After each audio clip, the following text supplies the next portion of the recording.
Good afternoon to our viewers in Germany and good morning to our viewers in the United States. Hello, I'm Steve Sokol, the president of the American Council on Germany, and I'd like to thank you for joining us for today's Kaffeepause, where we regularly check in with a journalist based in Germany to talk about the news stories behind the headlines. Today, I am delighted to speak with the Wall Street Journal's Germany correspondent, Bojan Pancevski. Bojan, thank you so much for joining us. Thanks for having me, Steve. So it is good to have you back, and I know that this is an incredibly busy time and that your time is limited, so I want to keep us on track. But as you know from previous Café Pauses, I often like to start by asking about the political mood in Berlin and in Germany as a whole. And so I thought, given everything that's going on, that would be a good place for us to start today. Yeah, well, it's grim and getting grimmer. And I think that's been the tendency, to be honest, in the past, ever since the new government took office. It's been an incredible period of multiple crises, battering the Western world, Europe and Germany, economic as well as geostrategic, geopolitical, the war in Ukraine, now the war in the Near East. But now there is a kind of particular sense of anxiety because obviously when Hamas attacked Israel on the 7th of October, there was a huge outpour of there is a tendency for these Near Eastern conflicts, and I mean specifically Palestine and Israel. There's a tendency for these conflicts to kind of spill over on the streets of Europe and perhaps the Western world, because there are large migrant populations who have roots in the region where the conflict is taking place. And this time it was slightly different. It was actually much worse because a lot of these rallies that took place spontaneously after the immediate attack of Hamas were in fact in support of the Hamas and in support of the atrocities that Hamas committed in Israel, which was a kind of a huge shock to the German public and to policymakers to see this happening on their streets, because you have to understand, in Germany, leaders like to say it's part of their understanding of themselves. The support for Israel is something fundamental to the state and the government of Germany, any government of Germany, especially in recent decades. So that was a shocker, and then it only got worse from there, because obviously then we are seeing the offensive from Israel to Gaza, which has triggered even larger protests and even larger outpouring of support for Hamas, but also of a kind of anti-Semitic incidents, which are, I think, at a record high, not just in Germany, also in France and Britain, from what I've read.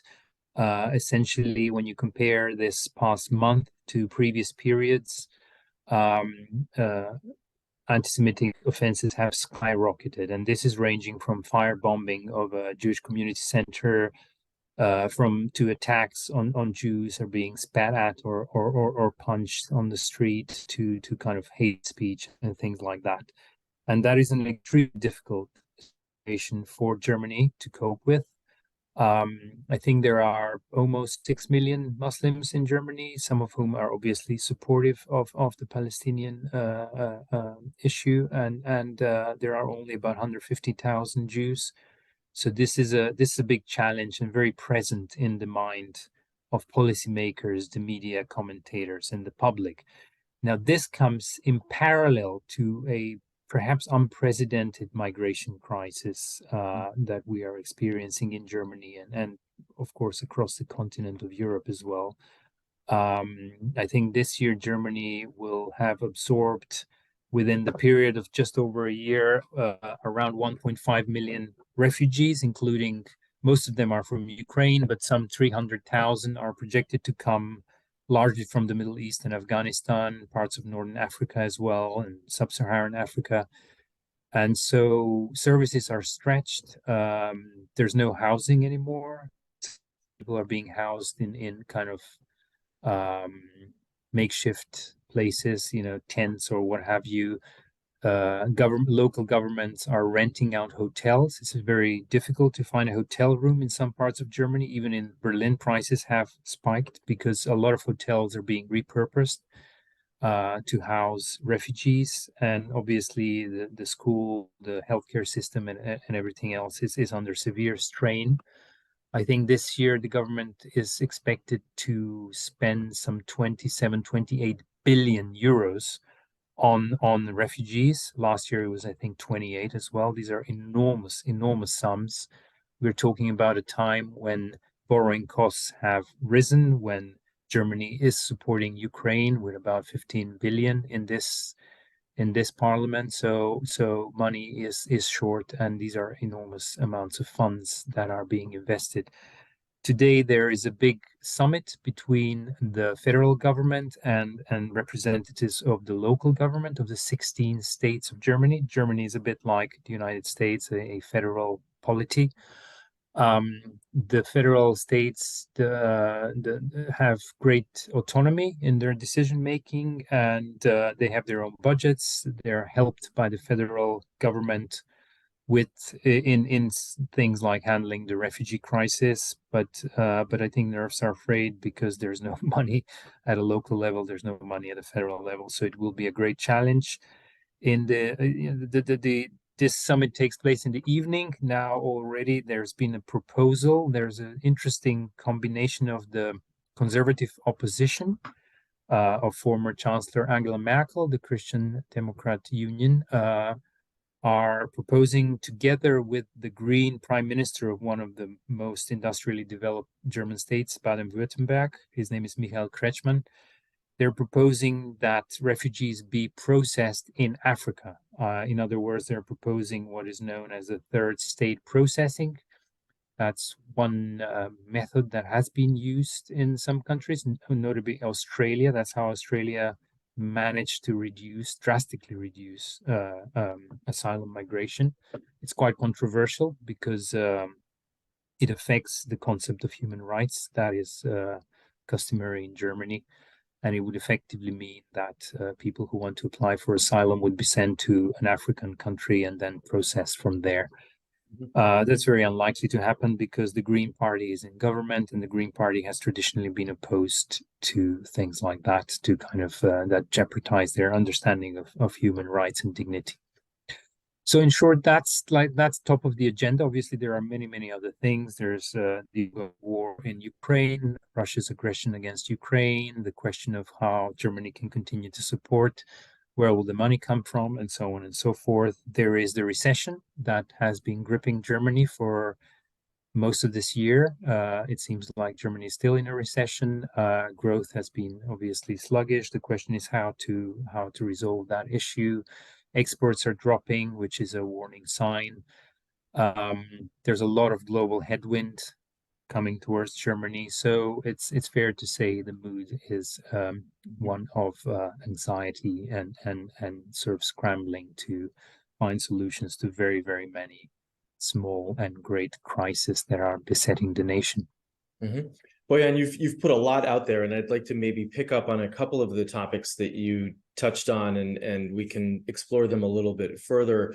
One of the things that you talked a little bit about was the rallies on the streets, and how this is leading to a real sort of conflict, a real sort of Zerreißprobe in German society. One of our viewers asks whether the rallies specifically support Hamas, or whether they have been a more sort of homogeneous support of Palestinians in general. Well, that's a good question, and it's kind of difficult to answer because I think in most cases it's both. Obviously, I've not been to all the rallies. I've been to some of them, and there was definite support, enthusiastic support of Hamas. I mean, I went to the early rallies, which took place. I'm talking about Berlin now. There've been many rallies across the country. I went to rallies in the district of Neukölln, which is a kind of a diverse area with a very large Arab population. And at this rally, it was a very mixed bag. You had literal Salafis, people who subscribe to extreme Islamist teachings. who were supporting Hamas, who I asked them, and they basically openly said they didn't wave Hamas flags because this was banned. So they were quite careful. Just kind of to roll back a little bit, in the initial phase of the conflict, after these kind of spontaneous rallies took place, and after this outpour for support for Hamas was broadcast on the evening news, shocking Germans and policymakers, the governments took regional and other governments here. They took a kind of a drastic step of banning all pro-Palestinian gatherings on the premise that there was a great danger of anti-Semitic offenses. And then, of course, they banned Hamas and affiliated organizations. Finally, one should say, because America and others, Britain notably, have been pressuring Germany to do that, and Germany was unwilling to go that far. Now it's gone that far and done that. And so, the regional authorities took even greater and more controversial steps. Here in Berlin, the education senator, which is effectively, Berlin is a state in the German system, so that's the education minister, if you will. She proclaimed a ban on wearing the Palestinian scarf in schools, which is quite extraordinary to ban an item of clothing. But such was the concern and such is the anxiety. So going back to this rally I went to, or several of them, in the beginning, in the early days and weeks, there was an open support of Hamas. Absolutely, there was. There was also support of Palestine. I mean, some people there were definitely not Islamists. In fact, there were Americans, there were French people, there were Italians, I believe, even a Mexican person I spoke to. Wow. It's a very diverse crowd of people living in Berlin. You would describe them here as hipsters, probably, like sort of fashionable, trendy young people that I don't think have a very profound understanding of the conflict in the Near East, and certainly they have very little understanding of what's happening in Gaza or what Hamas actually is. But they didn't mind kind of marching next to these other people, these radical people, because they were wanting to show their support for the Palestinian people. So it's a very mixed bag. Some of the stuff we've seen is rather disturbing, I think, to all observers. I mean, over the weekend there was a big rally in the western city of Essen, where around 3,000 people, according to police, marched, and a lot of them demanded the establishment of a caliphate in Germany. I mean, these were proper kind of Islamic fundamentalists. There were black flags, Islamist flags. There were some insignia that had been used by the Taliban, stuff like that. It was quite chilling to see that. Women and men were marching separately, as is the Islamist kind of custom. And that was, that was extremely worrying. That triggered a lot of calls for action from the police. Now, of course, a lot of these rallies are now registered as peaceful protests, or which is perfectly legal, obviously, in a democratic country. And then part of the protesters, or part of the people who are marching, then kind of start displaying these symbols and chanting these things. The thing in essence seems to be going farther than that. It seems to have been a kind of a one big Islamist event, which kind of sent chills down the spines of observers and policymakers. So yeah, that's the situation. I mean, it's very difficult. I think now they've settled in a pattern where they do allow these things just to take place. Initially, they tried to ban them all. The police was pretty heavy-handed. That has stopped now. They are allowing the marches, but they are very vigilant, and they have prescribed slogans, flags, signs. I mean, at the very first sight of a Hamas flag, they said they would disperse the rally. So people are quite careful, I guess, not to fly the flag of Hamas. But if they start chanting, for example, from the river to the sea, which is a kind of famous, well-known Palestinian slogan, which effectively means that Palestine, the territory of the Palestine, the way Palestinians see it, would be liberated from the state of Israel. And that is interpreted in Germany as the eradication of the state of Israel, and therefore illegal. So anyone chanting that slogan would be possibly arrested. Certainly the rally would be disbanded. Yeah. these are the kind of rules. But I think it's kind of learning by doing, and they're making it up as they go along. I mean, related to that, one of the things that I heard on Deutschland Radio this morning was that they're thinking about sort of doing away with the marches and really trying to contain any gathering in a specific space. I mean, I'm guessing that that is sort of an attempt to really contain these demonstrations by limiting the space where they take place, not having marches through cities.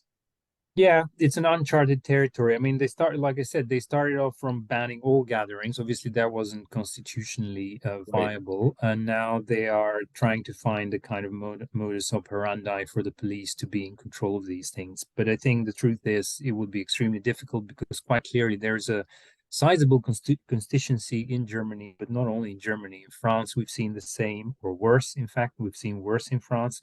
In Britain, we've seen worse too. There are people who are simply willing to support Hamas no matter what, and that is the uncomfortable truth. I think that is now causing this kind of soul searching in Germany, because Germany has a very specific relationship, as I said at the beginning, with Israel, due to obviously to the obvious historic circumstances of this country and its with the Holocaust. So that is something that people have to come to terms with here. I think in my reporting of Germany, I think this is the very first time when I think the broader consequences and impact on society of mass migration are being now discussed or perceived in their entire kind of complexity, if you will.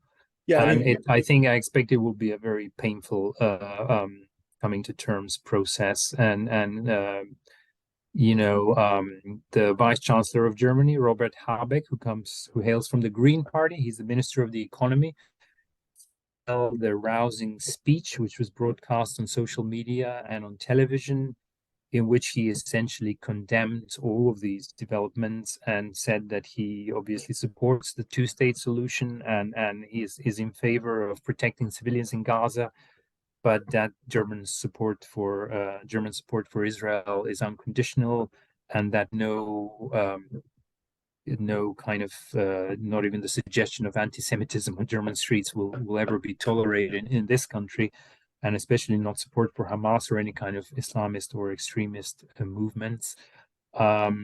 He basically said that people who protest and who break the law by supporting Hamas, which is now illegal, or by displaying any form of anti-Semitism, is also illegal in Germany, are risking being confronted with the full force of the law. He said that if they're foreigners and have a residence permit, they risk losing the residence permit. And if they're foreigners and don't have a residence permit, and there are a lot of people like that in Germany, I think around 300,000, perhaps more, that they risk deportation. This is probably an empty threat because Germany doesn't have capacity to deport people. It's very difficult legally to deport people who don't have travel documents, whose origin cannot be established, and so on and so forth. But it's a show of resolve and kind of display of moral clarity and moral leadership, and that's certainly what Vice Chancellor Habeck has done. And it's all the more important or impactful for him to do it because he comes from the Green Party, which is traditionally pro-migration, pro-asylum, pro-diversity, and so on. So for him to say these things is quite remarkable within the German context. And I think too, this is, I mean, in some of the analysis that I was reading about that speech, I mean, it is an impressive speech and it is really setting the tone for moral clarity, as you just said. But in some of the analysis that I was reading, it sounded as if Olaf Scholz might have been kicking himself that he didn't come out and deliver a speech like that as well. This is Habeck coming out and making these statements is important because of his background, his pedigree, the party he represents. But it's also really showing leadership at a time when there seems to be sort of a void, if you will. Yeah, well, Scholz is not famous for his charisma or the kind of the rousing speeches that he holds. He's not that type of person. I mean, you have to understand, and I'm sure you know, that German leaders in general have not been that type of person for a while now. I think being boring and square and subdued is a quality that's seemingly admired in a German chancellor. I mean, one has to think about Angela Merkel, who was unencumbered by charisma as much as her successor is. But Scholz has said, obviously, in interviews, in sort of short interventions in Parliament, he has said pretty much the same things, but he hasn't really said them with such impact and clarity and eloquence in a single speech delivered in such a way that the way that Habeck did it. So yeah, obviously Scholz did not do that, although he did convey the same message time and again in bits and pieces. And one has to also understand that Habeck is positioning himself as the potential candidate for chancellor at the next election for his own party. And there's a bitter rivalry within that party between him and Annalena Baerbock, who is the foreign minister. She's very much exposed in public because she holds office, which involves a lot of travel and a lot of speaking in front of cameras. So in Habeck's mind, probably she has it easy in promoting herself and her potential candidacy, whereas he has to struggle a little bit more because he's got a job which entails dealing with the economy. The economy is not doing well. He's at the sort of he's being criticized by companies, he's criticized by analysts, he's criticized by everyone because he's the face of government at a time where the economy is crumbling and not everyone is too happy with the government, what the government is doing or not doing. Yeah. So essentially, this was a way for him to kind of break out of that vicious circle and display his form of leadership, which seems to have gone down well. But the elections are some time ahead, so we'll see what happens there. Yeah, I mean, there's a 2-year window, and so obviously a lot can happen. But I did think the same thing that you did. When I saw his speech was whether he is already starting that race to position himself as the Kanzlerkandidat. I'd like to come back to something else that you were talking about, and something that you've actually been reporting on recently, namely this sort of real angst around migration and the spike in anti-Semitism that we're seeing in Germany.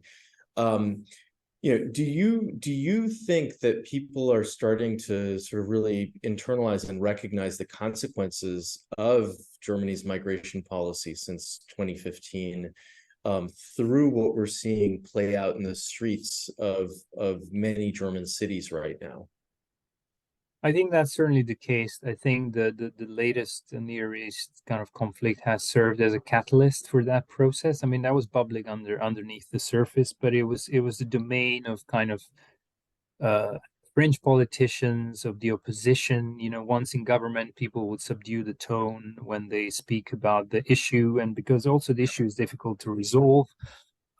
Certainly, it's impossible to resolve in the sense that the people who are here, and you don't get to pick and choose them anymore. They are here, and they have their own views, they have their own tradition, they have their own kind of origin and mindset, and that is a kind of a done deal. And I think that is dawning on people now, because there's been like sort of a lot of fervor in the past few weeks in the commentary about this, ranging from discussing deportations, expulsions, and whatnot. And even Habeck went there. As I said, he said you risk being deported, but no, that's not true. Germany is not going to deport people wantonly because the courts will decide on deportations, and the courts are typically liberal, and in every single case they follow the law, and the law is quite lenient. And it's very difficult. There's so many challenges in deporting people. I think there are over 300,000 or around 300,000 people who are marked for deportation and will never be deported. And that has been the case for many years now. At the same time, there are 300,000 people roughly on average coming here every year. That's the size of an average German city. This year it will be around that, perhaps even much more than that. I mean, it was well over 200,000, I think, by August or September. So we'll see what the final figure is, and we're talking about non-Ukrainians now, right? I mean, this is just a group of non-Ukrainians, because Ukrainians have been taken out of that statistic, if you will. They can just kind of sail into the system and start working immediately. They don't have to go through the asylum hoops. Obviously, Germany cannot absorb 300,000 people in a year, not in their wildest dreams. They've never been able to deal with migration properly.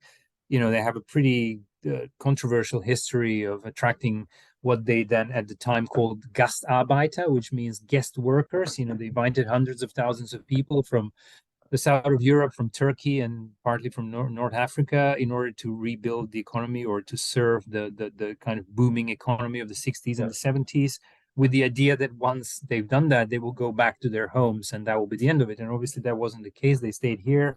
There were severe problems with integration. Germany wasn't ready. And I think they've obviously vastly improved since, but they haven't improved that much. This country is still learning. It's not America, it's not Britain. It doesn't have that kind of either imperial experience or experience of a country of immigrants. So essentially, it's a struggle, and I don't quite understand how they intend to tackle it, because there is a new law which is due to come to force next year if passed through Parliament, which will essentially allow newcomers here to get German citizenship after 3 years of being resident legally and paying their taxes and so on. And if they show some sort of special attachment to Germany, which seems to be a very flexible category according to some people who interpreted the law. And that's an attempt to get more skilled workers to come into. Well, the people in government who drafted the law told me that they are aiming at Indian programmers and the like. They want to kind of boost Germany's credentials and an attractive place for people not to go to Silicon Valley, but to come to Germany, which seems to me an interesting idea, to put it politely, because I doubt that all these Chinese, Indian, South Asian, or wherever they come from, programmers who are behind the enormous success of Silicon Valley are going there because they are expecting to get a American citizenship after 3 years. Obviously, that's not the case in the United States, and that's not the main attraction. We'll see how that works, but a lot of people have said that it might work in a different way, that it might actually encourage people who normally come through the asylum system to do the same, because they know that if they are in Germany for a short time, they might obtain a passport, which will then allow them to go anywhere they like. And so we'll see how that ends. It's early days. I mean, the opposition is calling for that law to be scrapped in the light of the recent developments. So we'll see what happens. But in any event, it's a very controversial issue. It's a very complex issue. Germany needs people. About 13 million people, and the so-called boomers will be retiring in the coming few years, and that will even more deplete the labor market, which is already depleted. I think at any given time there are like 1.2 million jobs that can't be filled in Germany, and including very important jobs in the IT sector and so on. So it's a struggle. On one hand, they need more migration. On the other hand, they get incredible amounts of migration. And these people who come here are not seemingly able to fill the gaps, because you get the 300,000 who come to Germany, but they're not coming into the workforce. There is a government statistic showing from earlier this year that 2/3 of the adult Syrians and Afghans who came since 2015 are out of a job. They don't really have a job. They every now and then the statistic kind of conceals that because they are in training, because they're in a subsidized kind of scheme. There are some type of subsidized jobs, and then there's a period of time which expires, and they go back to not being employed. And so around 2/3 of them are not employed, and it's been 8-9 years now. Statistics from other countries show the same. I mean, in Sweden, there's long-term studies showing that when it comes to asylum migrations from non-European countries, people are sort of out of a job really for 10 years. That's not great news for Germany, and I don't quite see how they will tackle the problem. Bojan, as we come to a close here, I'd like to come back to the minister-president conference that's taking place during the day today, and then the meeting between the minister presidents and the federal government this evening. You touched on it, and you gave us one thing to look out for, namely this idea of processing refugees in Africa, this whole notion of third state processing. What else should we be watching for to come out of today's meetings? I mean, my understanding is that obviously migration policy is at the top of the agenda, looking for ways to try to manage migration. But at the end of the day, it's also about the pocketbook. It's about who's responsible for the incoming migrants and refugees financially. That has been a real source of irritation between the federal government and the states. That's right, and I think that's where it boils down to. I think they will be discussing about how to tackle the symptoms, not the cause. Obviously the states they don't conduct foreign policy and federal policy, so they can only lobby and put pressure on the chancellor and his ministers, but they can't really do anything about it. They can threaten not to take any more refugees. Many of them have been threatening that. There is a kind of a host of interviews with mayors, with kind of local officials from various of Länder, the states in Germany, who are going on television or to the newspapers is saying, my community is not going to take a single refugee more. We have nowhere to go. There's no space. There are no apartments left. One mayor told me that he and others are paying 72 euros per square meter per refugee to rent living space. That's huge. You have to, there's a sort of a rental cap in Berlin, for example, which caps I think the square meter at 7 euros, if I'm not mistaken. So this is like the state itself is not only violating that, but it's going tenfold. There are no schools can cope with this. And some schools are kind of at the same time as there's a severe housing shortage, right? One of the reports absolutely there is. Like I said, 700,000 in parts of Bavaria, you can't find a hotel anymore because all the hotels have been repurposed. So, so they're saying that, but I mean, there's nothing they can do. Once they get like a delivery of refugees, they'll have to deal with it. And no one's been sleeping rough. That needs to be said for the Germans. They've been very good at actually taking care of people, and the standards are quite high. They don't want to put them in dingy, dank, kind of horrible accommodation, but it's all of a certain standard, which is also part of the problem, because if you are going to uphold those standards and you're running out of space, what do you do? So, the only thing Germany could do conceivably is really shift in its relationship to this open arms policy that has become the norm since Angela Merkel was chancellor in 2015. And obviously she tried to do that. She forced a deal with Erdogan, the president of Turkey, under which he was supposed to keep refugees under his care, to put it charitably, in exchange for cash, and so stop them from coming to Germany. And that kind of worked and still kind of works, but there are just too many people coming. And in times past, the other dictators or despots have played a role in that. One needs to think about Gaddafi in Libya, who was basically, preventing the African migration from spilling over to Europe. He's gone now for many years, and there have been attempts to negotiate with General al-Sisi, the president of Egypt, to make him the kind of custodian, the guardian of Europe in terms of migration. He's been refusing so far. So there are no simple solutions. I mean, some things that have been done in other countries are difficult to do in Germany, especially with the Green government in power. For example, Viktor Orban of Hungary has been very hardline on migration. Poland has been very hardline on migration. Denmark, however, as well, it's not only Eastern European countries, but also Western European countries have tried. The Britons have been trying all sorts of things, but remains to be seen. I'm quite skeptical. I don't really see for the moment the sufficient desperation or whatever it is that would force German policymakers to go there. But I expect they would do something. They probably will cut the cash payments to refugees to kind of reduce the perceived pull factor. And these things are cosmetic sort of interventions. I think the primary problem is once someone comes to Germany or Europe, it's impossible to get them out if they don't have the right to asylum. Even if they fail in their bid to obtain asylum or refugee status, it's impossible to remove them from the country.